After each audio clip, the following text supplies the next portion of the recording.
Salut à tous, j'espère que tout le monde va bien. Alors ça faisait un petit moment qu'on s'était pas vu, donc j'ai des petites surprises pour vous aujourd'hui. Je vais tout d'abord commencer par vous remercier. Les premières vidéos de ma chaîne arrivent tout doucement à 10 000 vues. Les deux trois premières, là, celle sur le suraigu et le placement de la langue, on est quasiment à 10 000 vues. Donc je tenais vraiment à vous remercier pour tout cela. Et vous mettre en garde aussi sur un truc, c'est que je reçois des petits messages de YouTube qui me disent qu'ils vont peut-être fermer ma chaîne. Et en fait, il n'y a que 500 abonnés sur cette chaîne. Or, certaines vidéos arrivent à 10 000 vues. Donc, s'il vous plaît, c'est gratuit, ça ne coûte rien. Abonnez-vous à ma chaîne. Et surtout, si les vidéos, ça vous sert pour bosser votre trompette, parce que je reçois plein de messages de gens qui me disent alors Vincent, c'est quand tes prochaines vidéos? Ou alors des gens qui me font le plaisir d'aller acheter sur mon site internet la méthode que j'ai écrite pour vous. Donc, c'est vraiment super gentil, mais j'aimerais beaucoup qu'on triple le nombre d'abonnés sur cette chaîne. Ça me permettrait d'avoir une chaîne suffisamment importante pour pas que YouTube la clôture. Donc s'il vous plaît, je compte sur vous, c'est totalement gratos. Les cours sont totalement gratos. Donc si vous voulez bien, n'hésitez pas à mettre des commentaires, à partager, à faire connaître cette chaîne et à demander à tous les gens de s'abonner. Plus il y aura d'abonnés, plus j'aurai de chance pour pas que cette chaîne ferme. Voilà. Donc sur mon site internet www.vincentpayen.com, il y a ma méthode de trompette. Vous êtes assez nombreux à vous la procurer. Je vous remercie beaucoup. Je reçois plein de messages de trompettistes que je connais pas, de toute la France et même en Europe, qui me disent que mes tutos, ils s'en servent dans leurs écoles de musique et que même des profs de corps et de trombone utilisent mes tutos. Donc vous imaginez bien que je suis hyper content de la tournure que ça prend. Et puis surtout, le plus top, c'est que j'ai quelques écoles de musique qui m'invitent pour faire des masterclass sur la trompette et sur les explications dans l'aigu. Et là, bah, c'était carrément le but de la chaîne, c'est que je prenne le train, que je vienne à votre rencontre. Donc, si vous avez la possibilité, bah, vous aussi de votre côté, de monter des trucs comme ça, bah, n'hésitez pas sur mon site internet. Une case contact et puis tous vos mails arrivent dans ma boîte mail et on pourra communiquer. Voilà, merci à tous. Abonnez-vous. Ça évitera qu'un matin on se réveille et que cette chaîne n'existe plus. Alors aujourd'hui, on va parler, je vous ai préparé 4 exemples de morceaux que je travaille quotidiennement. En fait, si vous voulez, j'ai rencontré des trompettistes qui me disent, bon Vincent, c'est super, avec les flexibilités, on arrive à monter au contre-ut, au contre-ré, au contre-mi, on a bien compris cette histoire de mécanisme de la langue, je ne vais pas le réexpliquer aujourd'hui.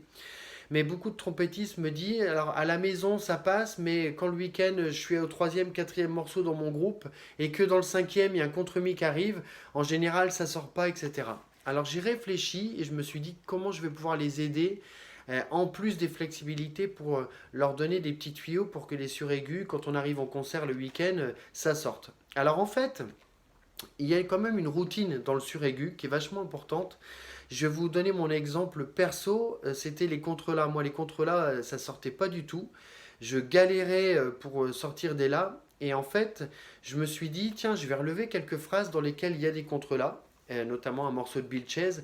Et je vais travailler cette phrase-là tous les jours, pendant un quart d'heure, hein, pas plus.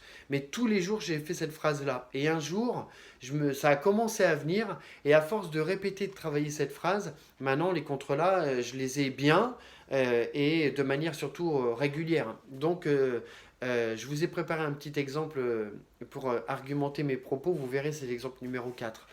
Voilà, donc dans plein de styles dans la musique salsa, il y a plein de trucs d'aigus que vous pouvez repiquer et mettre ça dans un petit classeur. Dans Earth, Wind and Fire, dans Tower of Power, dans Maynard Ferguson, dans Bill Chase, dans la musique de Big Band, il y a dans Tower of Power, enfin il y a vraiment une tonne de groupes incognito dans lesquels il y a des petits passages où il y a des petites notes aiguës qui nous attendent. Alors moi je vous invite à acheter un beau classeur avec des belles pochettes plastiques et tous ces morceaux, même en salsa, il y a plein de trucs durs en salsa. Euh, Moi en fait ce que j'ai fait c'est que j'ai repiqué toutes ces phrases un petit peu difficiles Et puis je me suis fait un classeur avec des morceaux dans lesquels il y a des contre-mi, des morceaux dans lesquels il y a des contre-fa, des morceaux dans lesquels il y a des contre-fa dièse, et ainsi de suite. Et ces pages, régulièrement je les ressors, et tel morceau, je le travaille une, deux, trois, quatre, cinq, six fois, des fois 10 fois de suite le truc. Et à force de répéter ces phrases dures des morceaux que vous aimez bien, moi j'aime beaucoup Earth, Wind and Fire, j'aime beaucoup Tower, donc je travaille régulièrement ces phrases-là, et du coup le masque tient. C'est important que les muscles labiaux et que le masque tiennent.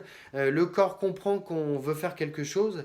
Et évidemment, tout cela en corrélation avec un bon placement de la langue dans la bouche, tout euh, avec les flexibilités qui sont là, qui ont bien travaillé, une langue bien placée, un masque qui tient, et évidemment le plus important de tout, avec un bon maintien de l'air et être bien placé sur l'air, parce que sans ça, tout se casse la gueule.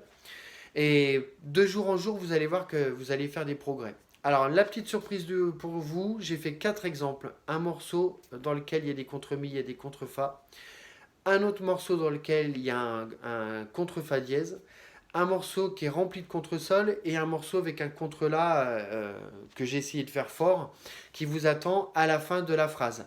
Donc travaillez ces exemples. Si c'est trop dur pour vous, prenez des trucs plus faciles, des morceaux dans lesquels il y a des contre-ut, des contre-ré, c'est déjà vachement bien, c'est suffisant. Mais en plus des flexibilités, maintenant faites-vous un classeur avec des phrases, des morceaux que vous aimez bien. Ça peut être n'importe quoi, les trucs de... Moi j'adorais aussi la section de Phil Collins, dans la musique aujourd'hui, dans les trucs de Johnny, dans les trucs d'Eddie Mitchell, il y a des sections dans le monde entier où ça envoie et où ça envoie de l'aigu. Donc faites-vous un petit classeur avec plein de petites phrases de trucs durs. Travaillez ça au quotidien et vous verrez que ça va vous faire des progrès. Donc je vous souhaite beaucoup de courage. J'espère que mes 4 exemples vont vous faire plaisir. Et n'oubliez pas, partagez mes vidéos. Et si vous êtes dans des écoles de musique et que des fois vous faites des masterclass, ben, je serais ravi de venir à votre rencontre. Et puis pour tous les élèves qui bossent avec moi, voilà, je vous remercie de votre confiance. Et pour tout le monde, je vous souhaite un très bon courage. Allez, à très vite.